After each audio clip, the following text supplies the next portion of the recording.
All right, I guess we can start this discussion already, the next session. Let's see if we have all the panelists here. We have a group of participants. Yes, I see Jurek, I see Emir. Hi for all. Hello. Hi, Natalia. Hello, Jurek. Nice to see you. Thank you for joining. Likewise. Thank you. We've all got to smile and be positive and optimistic about the future. Yes. That's it. Emir's got a great smile. That's it. Actually, we started, Jurek, after communicating with you, we just started to say, okay, let's launch a Henley Business School Challenge. All the meetings and all the emails now should contain or should include a smile. So Absolutely. We'll have an emoji with a smile. Let's do it. Let's do it. And any emails we receive, we should reply immediately to say, smile. Let's see the emoji. Yeah, change your photograph on your email as well to smile. We'll get it going, Natalia. Great idea. Well done. Okay, thank you. And the sun is shining here, at least in Reading. So yeah, it is. It's true. So today is a really nice day comparing to the previous days. We are lucky. Indeed, indeed. Yeah, we actually had an interesting discussion from the morning. We started the sessions today at 9:30. And yes, now is one of the discussions that we continue on research, commercialization, and entrepreneurial thinking. So yes, I see Serik is back with us. Thank you. I guess we have all panelists here today. Let me start the session. So this panel session is about inspiring entrepreneurial thinking and research commercialization. Thank you all for joining. For this panel discussion, we have Jurek Sikorski, who is Executive Director of the Henley Center for Entrepreneurship and the business angel himself here at Henley. Thank you, Jurek, for joining. We have Pleasure to be here. Thank you. We have Emir Kasseyev, who is head of the venture fund of Kazakhstan.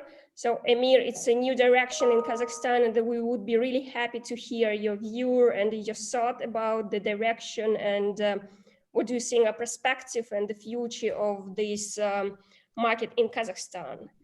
And we all know Serik already, Serik Shakarim says, thank you, Serik, for all the discussions that we have with you today, for everything that you have shared with us. Serik is a director of the Seedstars Kazakhstan. It's actually a platform which we could say it's like a boundary spanner, which is in between those who have business idea and the actual market. So they invest into the business idea. They help founders who have business ideas to find the partners. And they have a sort of different services that they provide to help those who have business idea to make it valuable in the market. So here's a short introduction of all the panelists, and just maybe we'll say a couple of words about the session itself. The session is about inspiring entrepreneurial thinking and research commercialization. So if we will rely back on the current situation, let's say, the case of the COVID now also show that the situation is unstable with finding a job, with employment, and probably also researchers are in a position when it's hard to find a job, because many universities also made a redundancy, and the people are trying to find a different job position for themselves. So probably the good idea to start thinking about starting some business based on the business ideas that you have, or maybe based on the research that we are doing. So this is a short introduction, and we will go around the questions and the issues around starting a business and the research commercialization today. Maybe now, I don't know, each panelist, if you want to, around 10 minutes, if you want to talk about yourself and your ideas about the topic. What do you think about the area of inspiring entrepreneurial thinking and the commercialization? Let's start probably with Jurek. Jurek, the floor is yours, and then we'll continue. Thank you. Well, thank you, Natalia. Very good morning to you all once again. Thank you for inviting me to join your conference. I'm sorry I haven't been able to attend any sessions before now. It's a pleasure to be here. So who am I? I'm Jurek. There is only one Jurek at the University of Reading and the business school, as far as I know.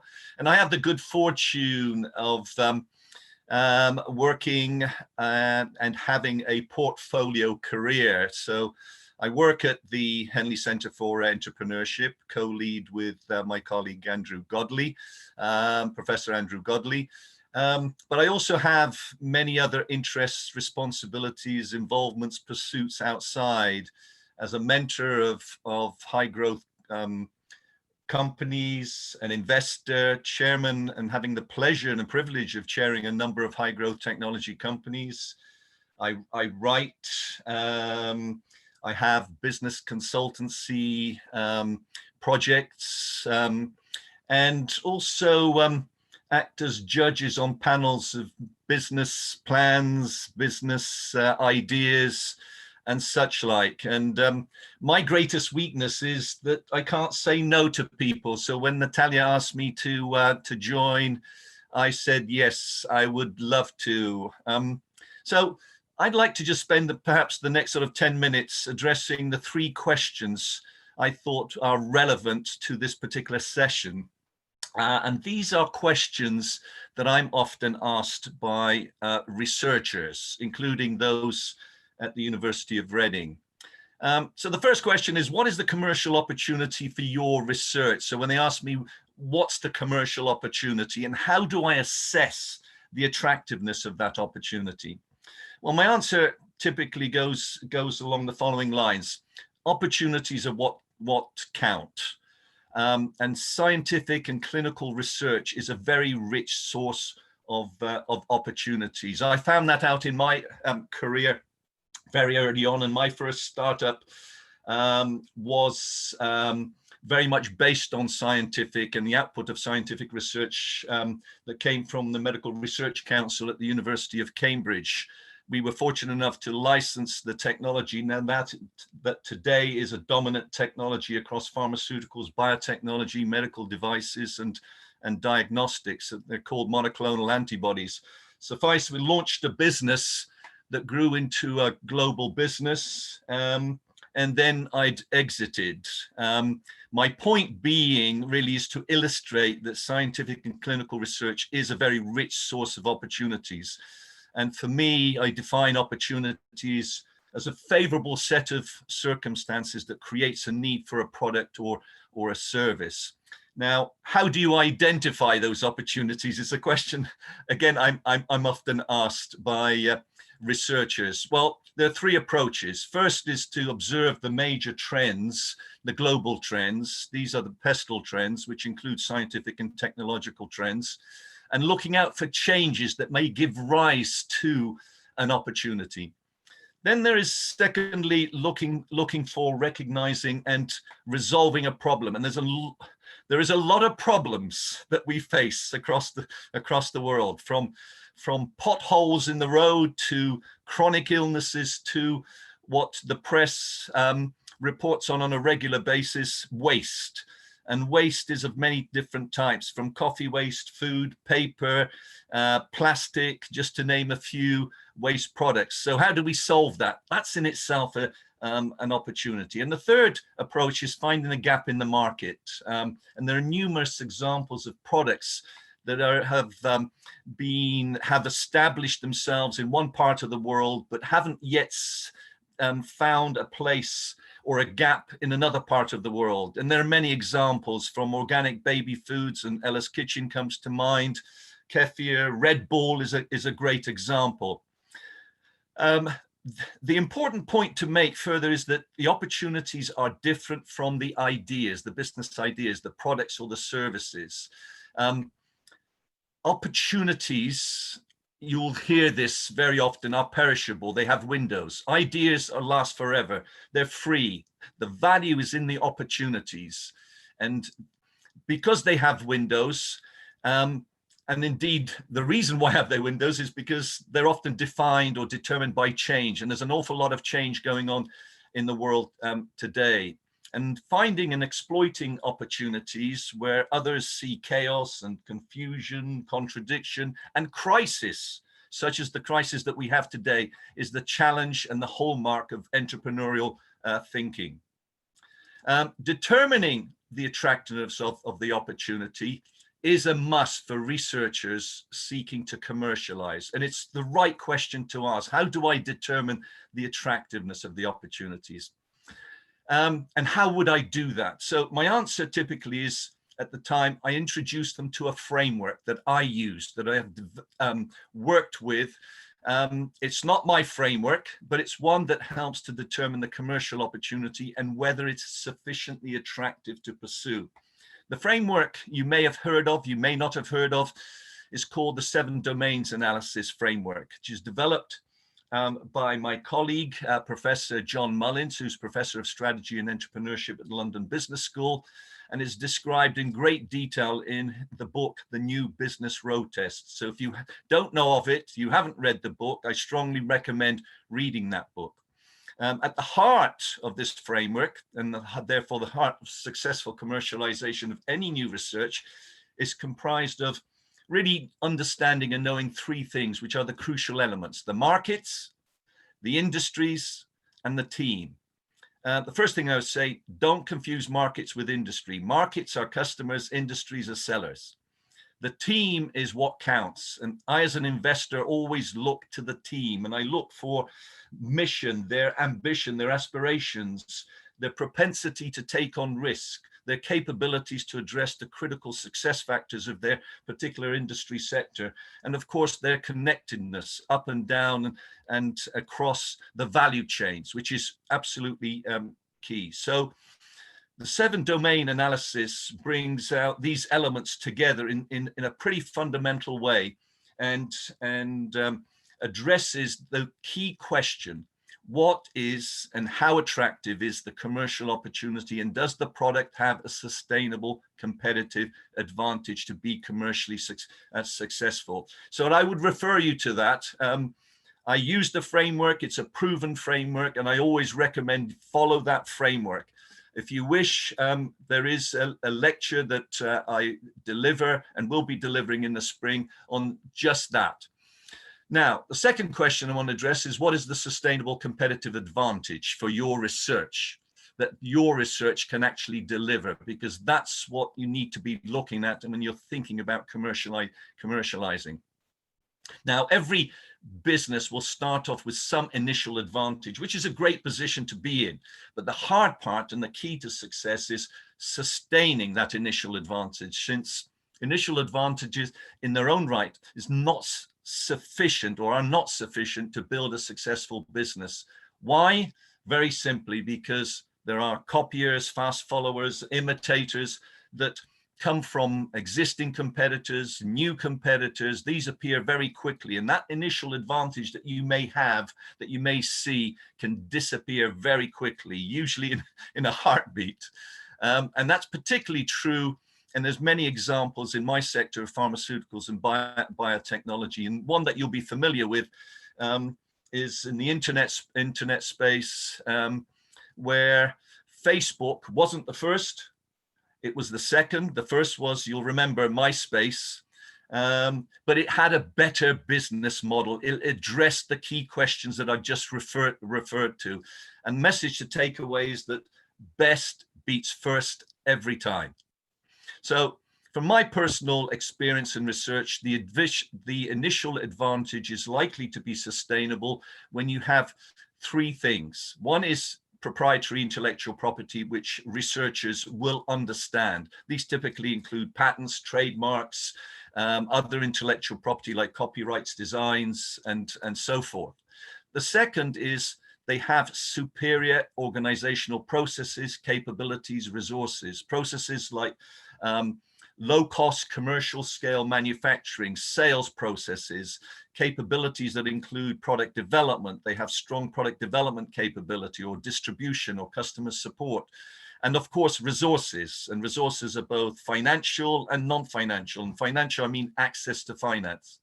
And the third thing is that the business model needs to be viable, economically viable. What do I mean by that? Very simply, the company needs to be able to generate and not run out of cash. Cash is pretty critical in all aspects.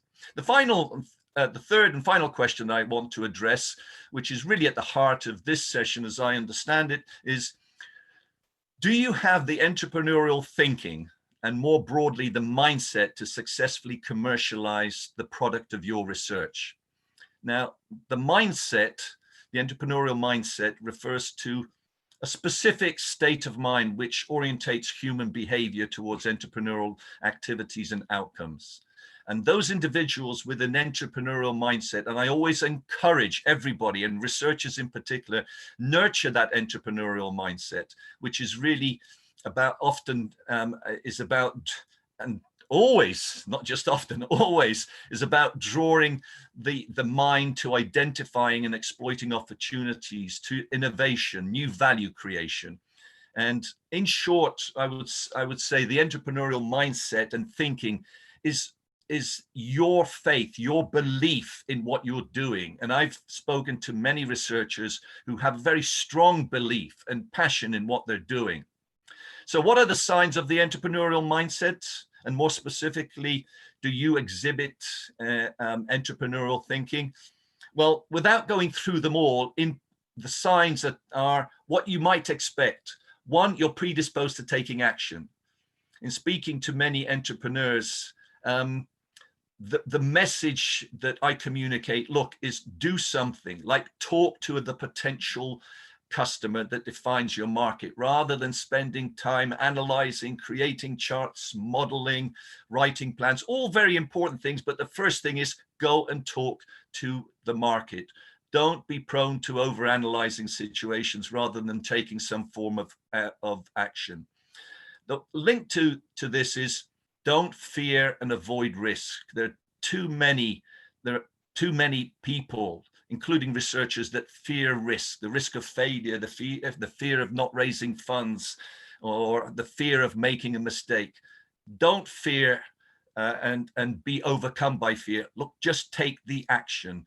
And there's a quote that I often give and share with researchers that Dennis Waitley, an American motivational speaker, writer, and consultant, has said, which is, life is inherently risky. There is only one big risk that you should avoid at all costs, and that is the risk of doing nothing. So the first sign of an entrepreneurial mindset and entrepreneurial thinking is go and take some action. Second, be resourceful. The successful entrepreneur never has exactly the resources they need, but somehow they figure it out, how to make things work. Ultimately, that's what I think is what the entrepreneur is all about. It's not just about having enough resources and always looking to get enough resources. It's about being resourceful with what you have got. You're always looking out for new and better ways. This is a sign of entrepreneurial thinking. There's always new and better ways of doing things. And entrepreneurs often discover that they are not destined for the corporate world when their new and better ways of doing things were interpreted as unwanted criticism by the bosses. There is one entrepreneur that I like to quote that said, "I wish my employees would get into more trouble because it shows they are actually looking out for new and better ways of doing things and just doing things." In addition, the signs of you welcome change. And as I mentioned earlier, there's an awful lot of change going on in the world, and change brings opportunities. You love a challenge. So when you're confronted with a problem, you don't pass it on to somebody else or avoid it or sweep it under the carpet or conduct lots of assessments and analyses. Entrepreneurs and those with entrepreneurial thinking will rise to the occasion and face the problem. And the problems present challenges. And these challenges motivate those entrepreneurs and those who have an entrepreneurial mindset, who have nurtured or developed an entrepreneurial mindset, and it motivates them to work harder. The entrepreneur and the person who thinks entrepreneurially doesn't think anything is insurmountable. They look at adversity and they take it on and keep things going.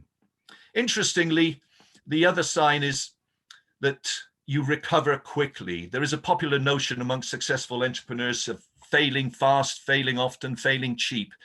Think about Thomas Edison. You'll know Thomas Edison is one of the world's greatest inventors. He developed many devices, as you probably know, from the electric power generation, mass communication like the telephone, telegraphy, sound recording, motion pictures, you name it, he invented it. And he said when he was in the process of conducting thousands of experiments to eventually discover the light bulb, the incandescent light bulb, he said, "I've not failed. I found 10,000 ways that don't work." The point being is that he failed and recovered quickly.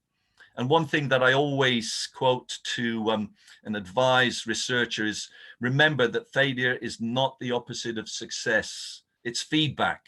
Take that feedback as extremely valuable. It is a teacher, not an undertaker. And failure provides an opportunity to do something again and again, each time more intelligently, with more information, and indeed a greater aspiration that eventually it will be successful. Like Edison, you know, he saw, as I would encourage everyone to see, failure as feedback and a stepping stone to success. So there are many other things that I would mention that typify the entrepreneurial mindset and therefore thinking. A few others that come to mind: you are open to ideas. I often hear successful entrepreneurs say it's important to surround yourself with people smarter than you and to listen to their ideas. And I'm in a very fortunate position, have been throughout my career, to be surrounded by many people that are smarter than me, including my siblings. I'm open to ideas, and it's important that you're open to ideas all the time, and to people that know what you don't know, because what they might know might be just the ingredient to help take your idea and translate it into a super product, a great product. And it's important to focus. That's something that I learned very early on. It's important to focus, and talking to many successful entrepreneurs that include people like Misha Kaufman, founder of and CEO of the fast-growing online freelance services marketplace called Fiverr. He said, during our launch, instead of trying to deal with this endless number of potential challenges, I focused on the one thing and had the company focus on one thing, which was our biggest challenge and the biggest challenge of every marketplace, which is building liquidity. In other words, volume, the number of people that you have on the marketplace that are doing businesses. And this is something that's echoed by many others. Richard Reed, for example, who founded Innocent Drinks, which he sold to Coca-Cola for $500 million, often talks about focus, focus, focus. And the person that I'm sure you're aware of, Steve Jobs, that was one of his mantras: focus. This is the characteristic of entrepreneurial mindset and entrepreneurial thinking. And the final thing that I'll say, and I'll hand back, is you need to demonstrate emotional intelligence, and to be of an entrepreneurial mindset and to demonstrate entrepreneurial thinking, you need to demonstrate emotional intelligence. And what does that mean in practice? It means many things. It means you think about the feeling of others. What is going on under the surface that influences them to say or do what they say and do? You show authenticity. That means saying what you mean and meaning what you say and sticking to your values. It means benefiting from criticism. Don't defend against criticism. Take it on board. It's a chance to learn and improve. You empathize is another. where you understand the thoughts and feelings of others that you've connected with, and it helps you connect with them and them with you. And so it goes on. You praise others, you apologize, and I do an awful lot of apologizing. You forgive and forget. You're approachable. Always be willing to talk with others. And I always set up, whenever I get an invitation, by phone, by email, in any other form of communication. I love to engage, I love to talk. And on that note, I will close. And I've probably run out of time. My apologies, I Natalia. just wanted to interrupt you, Jurek, but then it's like, oh, he's probably just telling us everything what we wanted to ask. But yeah, let's see, maybe later we will find some new questions. Thank you, Jurek. It was really nice to hear you, to hear your experience, your thoughts. Thank you for sharing this. Let's us move further. So we have Emir and Serik. Probably Emir, if you can say a couple of words about yourself, about the topic that we're discussing today, about the entrepreneurial thinking and the commercialization. And if you have some experience when it's related to research and the academics, that would be nice if you can share. If just share with us your thoughts. What do you think in the area, about the area? Thank you. The floor is yours. Thank you, Natalia. Hello for everyone, and first of all, thank you for inviting me to this panel discussion. And the first point that when I get this invitation, that was about my fear about my English language, because last 6-7 years I have no opportunity to practice my English language. But anyway, I will try to do my best. About myself, I'm in the startup industry about 10 years, about building my own startups and get a lot of failures. And the main point that I learned about this expertise, that the failure is good when you can learn that each failure you can switch to your experience, and this experience may be focused on your upgrading your ideas and about new ways of how you can realize yourself and your ideas also. The most successful startup that I have was our team sold at $0.2 million 5 years ago. And this was the main point, that it is really possible to build in Kazakhstan the normal IT startup, and international investors are really interested in investing in the Kazakhstani startups, because before that, it was really unbelievable that you can build the normal startup, the classical startup, let's say, in Kazakhstan, because the Kazakhstan lack of good wealthy investors know about the Kazakhstan itself. And it was really strange that when you come some international exhibitions and say that, yeah, I'm from Kazakhstan, and everyone said, hey, Borat. Okay. I want to thank you. I want to say thank you for Borat, that he make a really huge PR for our country, and show, and who are really interested in Kazakhstan, they can Google it and see that this is really good country, and we have really good startups also. Then also after my exiting from my startup, I get a certificate of the tracker, some kind of a mentor who helps to startups to grow, also grow their sales, helps them to find investors and go to the other markets, and etc. Each year, right now, I'm working with more than 100 startups, and based on my experience, the venture fund of Kazakhstan invite me to help them to grow the new fund here at Kazakhstan. And we're in our fund, we help to young entrepreneurs to grow their own ideas. The main point that not to grow the ideas, but to realize their knowledge and the potential that they can do in entrepreneurial sphere. About our market that we face in our world, the COVID era helps. I think that there's no such big problem about the finding new job and etc., because the COVID era opens really new opportunities for entrepreneurs and also for investors also. And I mean that this is the whole the world switch to the online and to Zooming, to make that our meeting in the Zoom it's going to be okay, and there's no any doubt about that. also the logistic, medicine, biotechnology, and etc., etc. What concerns the researchers, I find that the researchers' work, they're really helping for entrepreneurs and investors to find out the new sphere where to go, and where the startups may realize their potential, and the investors can get their, that multiply their capital and etc. Something like this. Um, I think that that's it about myself. I think that I more can to talk in a panel discussion about and answering to your question. Thank you. Okay, thank you, Emir, for this introduction, sharing about yourself and all your experience. Let us switch to the Serik. I mean, Serik, we have a lot of discussion with you already today, and really, I was really pleased to be on your sessions and somehow also participate on your let's say presentations and the discussion. Do you want now to include something more related to this particular panel discussion, or you are happy to proceed with the question? It depends on you. Happy to proceed. Yes. Yeah.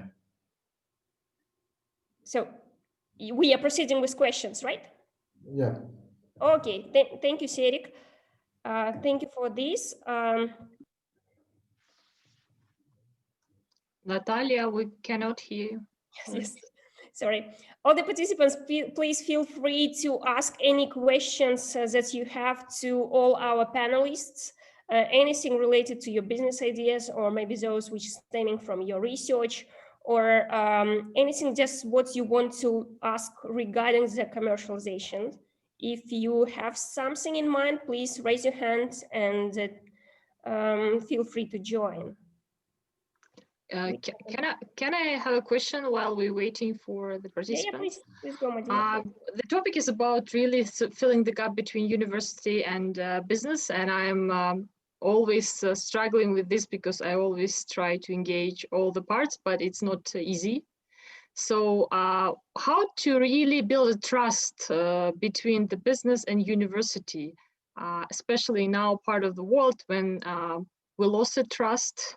I mean, our businesses are doing their own universities right now because they do not trust the existing universities, and there is a divide. So maybe Jurek, you will suggest, based on the UK experience, how to return this trust and how to rebuild this trust. What kind of initiatives we can take to really invite business to listen for academia and university, engage them somehow. And well, it's a very good question, Medina. A very good question. Can I ask, what do you believe has led to mistrust? Because implied in your question is that there is a mistrust somewhere there.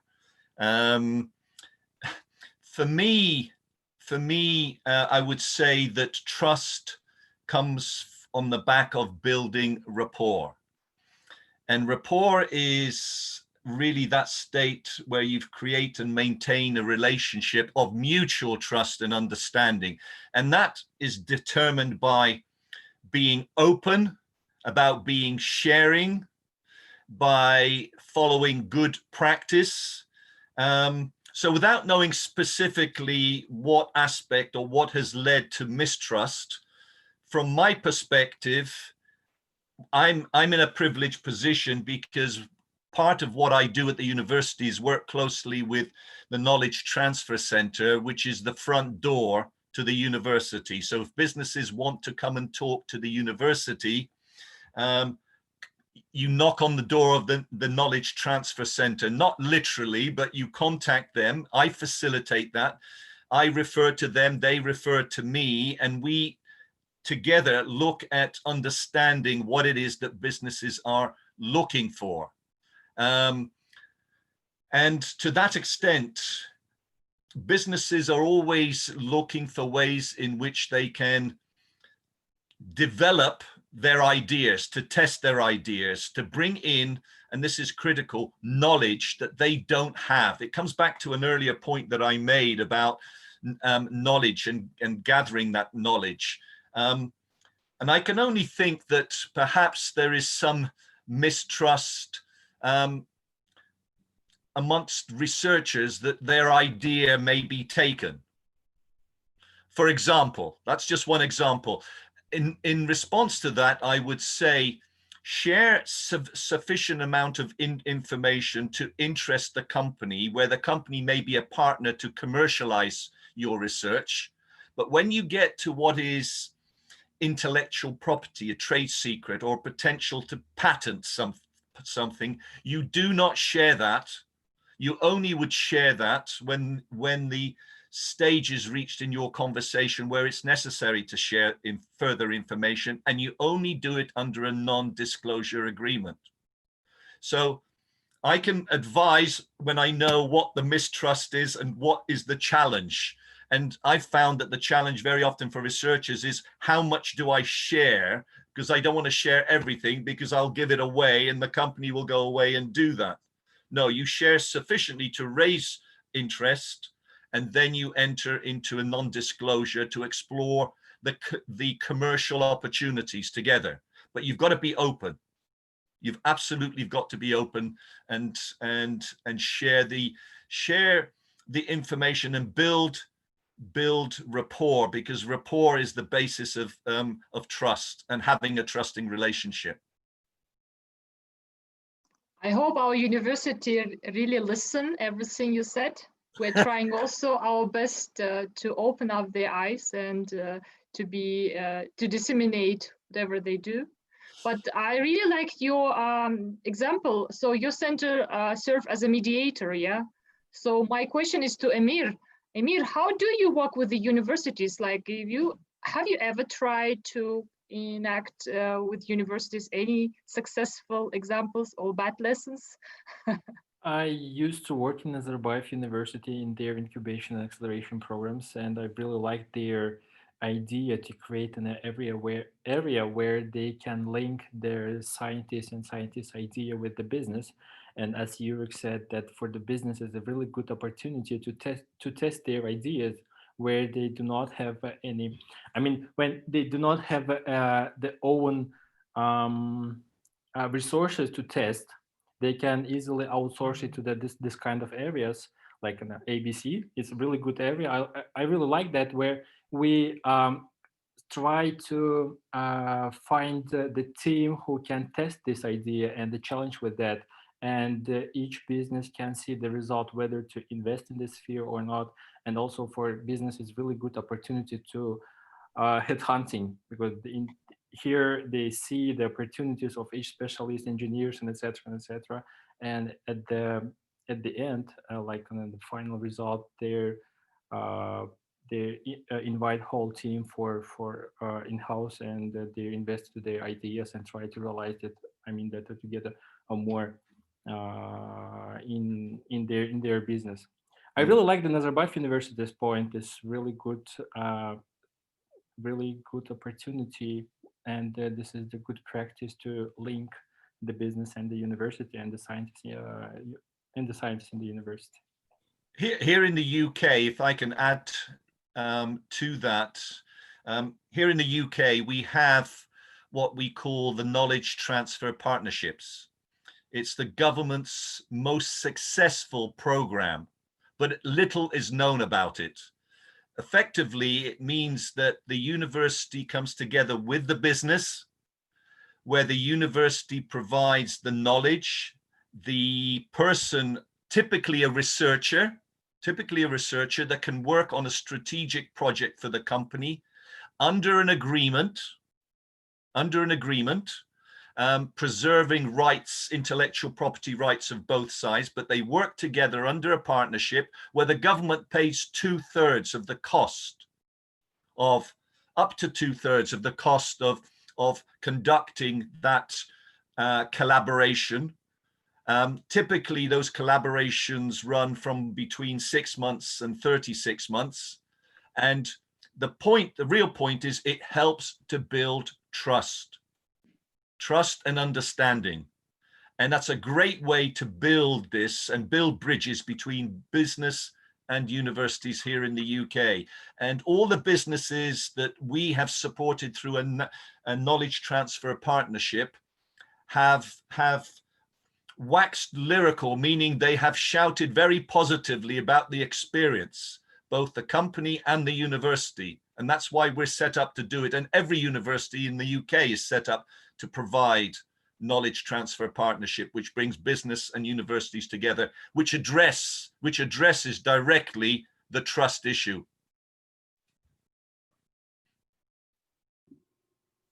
Thank you. Thank you, Jurek and Emir. Madina, do you have more questions or? No, I see the participant raised the hand.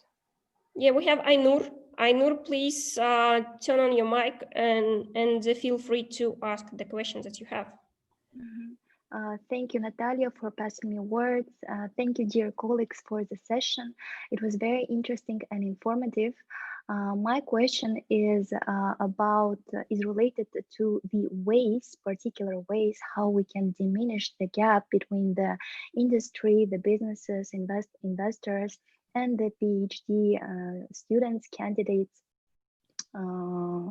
The question is literally the same, but I will ask it differently to Mr. Jurek and to Serik and Emir. Mr. Jurek, the question to you is, does academia, universities, has a portfolio of PhD students' works converted into the kind of project portfolio, and maybe the academia, the universities organize events where the PhD students can actually present their works in a form of a startup project for the investors. And the same question, but asked in a different way to Serik and Emir. Do you have an experience of attending such events? And if yes, how did you like them? And if not, what would you suggest to academia, to universities, to PhD students, how they can convert their PhD big dissertations into this kind of startup projects, and where they can approach you so that they can present actually these works, so that you can invest not only in the typical startups as we know them nowadays, but also into their works, into these academic works. Thank you. Shall I kick off and reply to the question? Yes. Well,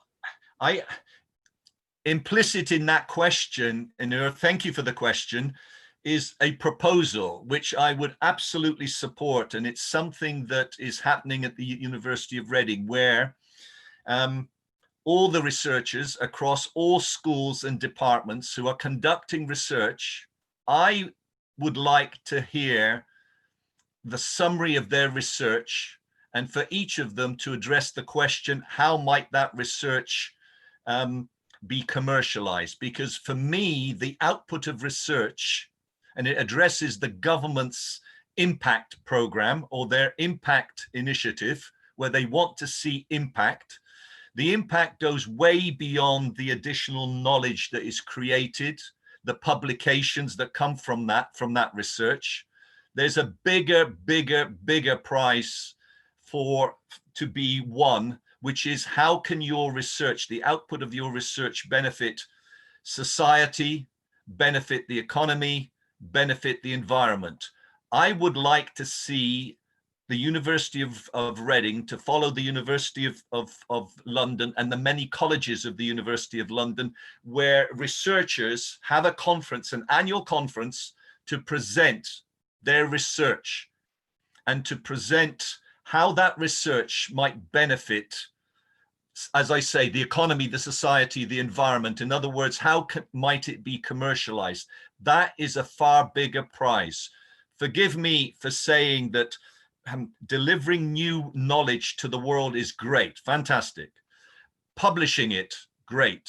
Sometimes I would question the journals that it's published in, because it's probably these journals are not widely circulated, or at least widely read, where I would like to go way beyond that and say, how can society benefit by this? Let's address that question, and we can do that at a conference. I'm a big supporter. Now, several departments at the University of Reading have held those conferences, which I've facilitated. I've hosted at the business school.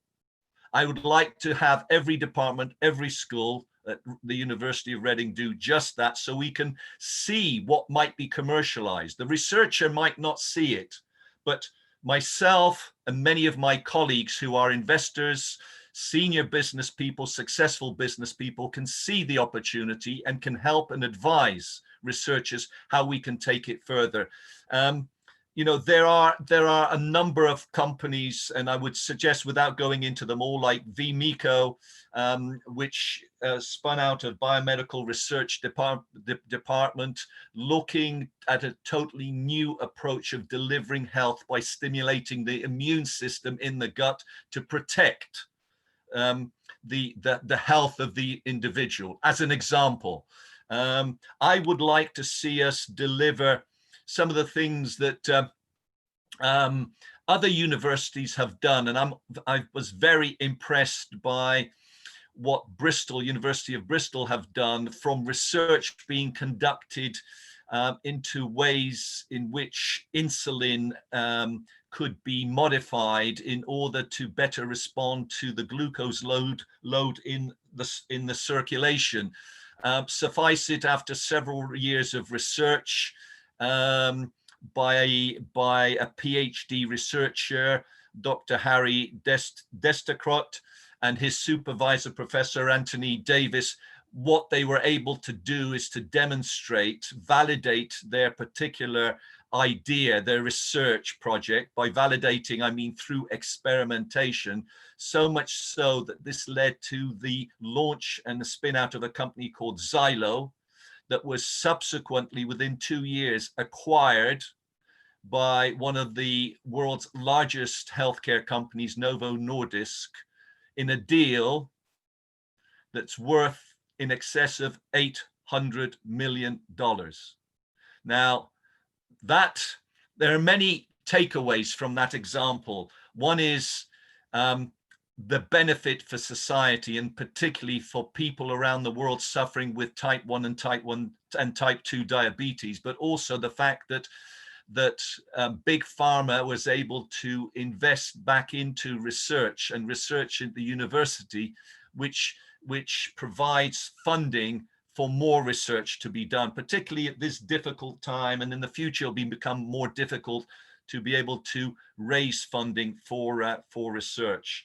So I'm a big supporter of having a process at the university, and for every university to have the process where they showcase their research in front of not just fellow researchers, but also business people, investors like myself, so we can see whether this is commercializable, and we can help and support the researcher to commercialize. And I happen to believe that every research in some shape or form can benefit, as I say, economy, the society, and the environment, and therefore can be commercialized. Forgive me, I talk too much. Thank you, Jurek. I guess the next part was addressed to Emir and to Serik. Do you have something to say about the question? That I can add just a couple of words. As far as I represent the private investors who are really interested in just only in multiplication their investments, my point is that simple. I would like to see the output of each work or research, and how we can commercialize it. And I want to see the opportunity where we can exit from the project, and what we like a venture fund can earn at the end of the project. This is when we can see this, we are interested in this kind of the projects, and we can easily invest and support all researchers and PhD students.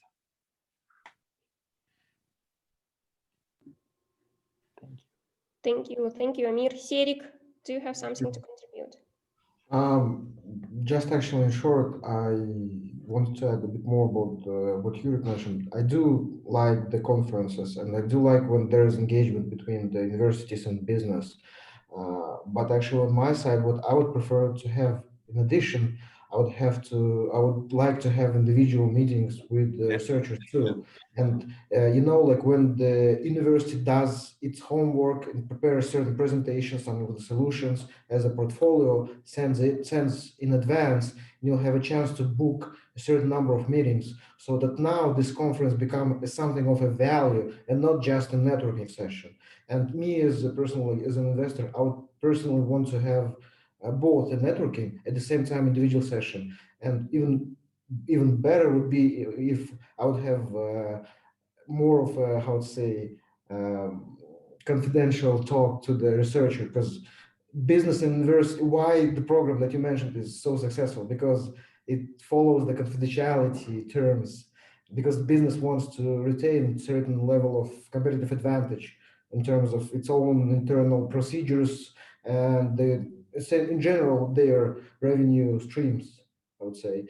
And this is my short comment regarding the events in particular, I would say. Okay, and thank you, Serik, for contributing. Actually, we Thank got you. one question from their attendees. It's from Anwar, who asked. So actually, this is one of the, I found it an interesting question, because further we just wanted to ask also just a relevant question: where to start? Start from the technologies that you are developing, or start from identifying the opportunity for that technology being sold? It's just a short introduction to the question, but question itself is about university students created an equipment for planting seeds. And the question is how to commercialize it, how to transfer it, or how can, or who can buy equipment, because it took about a year, but still there is no client. What is your advice? Thank you in advance. This is a question from Anwar. What's your, dear panelists? Just feel free to say what do you think about that. Well, from my perspective, very often when I speak with researchers, they will have an idea. And the question is exactly that. What do I do with this idea? Well, it's important that the next thing that you do is to identify that opportunity, and specifically, who is the customer? What is it that you're trying to what problem is it that you're trying to solve? What are you looking to improve upon? And that's pretty critical, because an idea, even though it is something that represents 1 year or 2 years of research work, is not worth the investment that you've made unless you can identify how you can commercially exploit it, which means who is the customer, where is the customer, and the next thing you should absolutely do is go and talk to the customer so that you can understand, what they currently do, how they do it, why do they do it, what are the difficulties and the problems that they encounter, what are they looking to solve. And by knowing that, you can be in a better position then to connect what is the idea and translate that idea into a product or service that will solve that problem and therefore exploit that opportunity. So the earlier that you start thinking about the opportunity, and problems are usually opportunities. Problems are well disguised opportunities. When you see a problem and you experience a problem, think opportunity. What can I do to solve this? So if there's a problem, you're looking to solve that problem with your idea. And if you've been working on, as many startups are working on solutions to improve crop yield, for example, to improve supply chains of crops, to improve profitability and return on investment by reducing costs, because you have better organic or solutions to helping increase the yield of crops. Whatever it might be, opportunity is the first thing that you should be looking at. What is the opportunity? Thank you, Jurek. Serik, Emir, what is your suggestion, or what might be your view on this point? I actually shared my idea earlier during the training, and I believe I will repeat myself. It's better to, if you have a certain idea, at least go and ask people, is it just your problem and pain, or is it the problem of other people? And if there is at least, I don't, usually if you ask around 30 people and at least 20 will say that is a problem, then it's worth exploring and not worth it to invest year of your time for something that only you are doing, or at least you should enjoy your time. If you're saying that you have invested, you should make expectation that you enjoyed your time and do not expect something from the market. That's my opinion. Absolutely. Thank you, Serik. Emir, do you have something to contribute? Just want to say that I absolutely agree with my colleague that the main point that you have to, before starting to building something, you have to make a really big work on customer development part, trying to find to whom it might contribute your the product at the end, and are they really ready to pay you for this product. Okay, thank you. Thank you, Amir, for this contribution. I guess we are just approaching the time, we are approaching the end of the session. Do we have any other questions from the audience, or we just might close the session already? Any questions from the audience?